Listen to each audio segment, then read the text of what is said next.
What's up, everybody? It's Orwin, Sportback Everything, back with another video. And you saw the title. We're talking chain maintenance.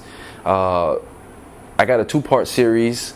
This part consists of cleaning and lubing. And the next part, as suggested by a subscriber, shout out to you. We're gonna discuss chain slack adjustment and axle alignment. So let's go take a look.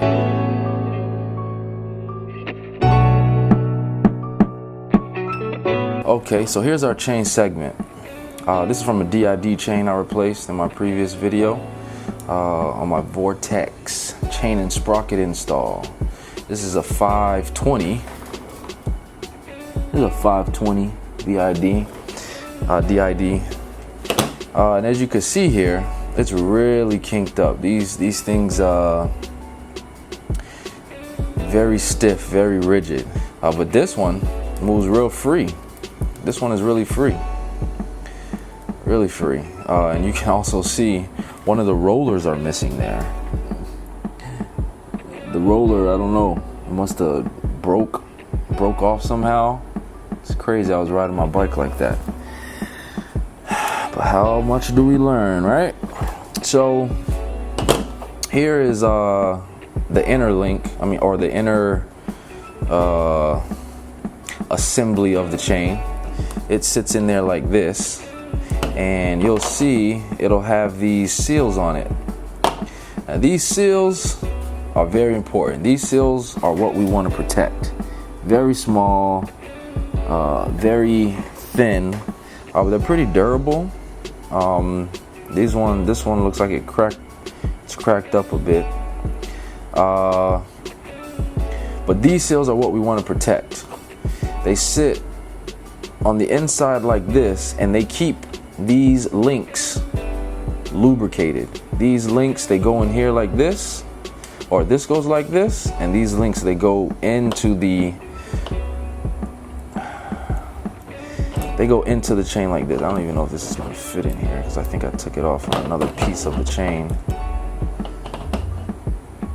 Yeah, they're too, yeah, it's not going to fit in there. But hopefully you understand. This goes in here, and then the link connects the two. And it goes all the way through the chain. Here are your rollers here. These make contact with the sprocket. And what you're gonna see when I clean and lube the chain, I'm gonna be attacking these points when it comes to lubrication. Cleaning the chain is important because dirt and debris is abrasive, and when dirt and debris gets into these seals, it's almost like sandpaper grinding as this rotates around the sprockets. It's almost like a sandpaper, and that breaks down these seals. These seals break down, lube escapes the internal capsule where this lubrication is located. So that's the purpose of what we want to clean and why we want to lube. We also want to lube the outer face plates to prevent rust. I'll show you how I do that. And we also want to lube the rollers, because those are what make contact with the sprocket. So we got to make sure we get all aspects of the chain taken care of, so we don't waste our money. And on these pins, when they say a chain stretches, I don't know if you can see that, but you can see a groove on this pin. And as it wears down, a groove builds in these pins, and that is what causes a stretched, quote unquote, a stretched chain.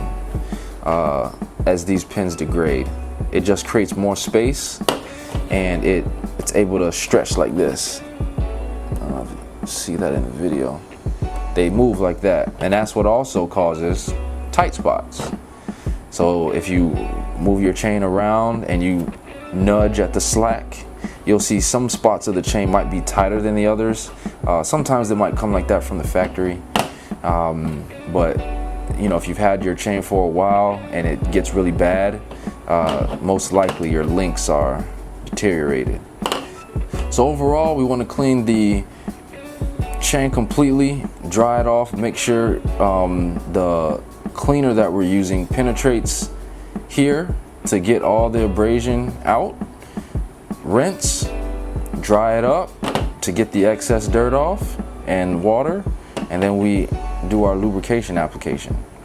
So yeah, let's go outside and get it done. All right, so what I've been using the Maxima product line, their chain cleaner, and their waxing lube, chain lube, and also the grunge brush for the cleaning. And then this chain lube, I like it, it works well, but I found that the WD-40 cap works best in lubing it properly.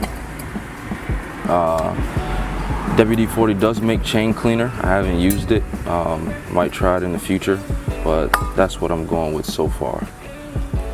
We're gonna go section by section on the chain. I'm not just gonna be spinning the wheel. Go section by section, make sure all parts of the chain are clean, and then we'll go section by section when it comes to lubing. So let's go ahead and get it.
that should wrap it up. Once you finish the cleaning and lubing, go ahead and give the rear tire a nice spin. It should be nice, smooth, and quiet. So now it's time to go ahead and measure the chain and make sure our axle is aligned, and then we'll go for a ride. Stay tuned for the next video. This is Orwin, Sport Bike Everything. Till next time.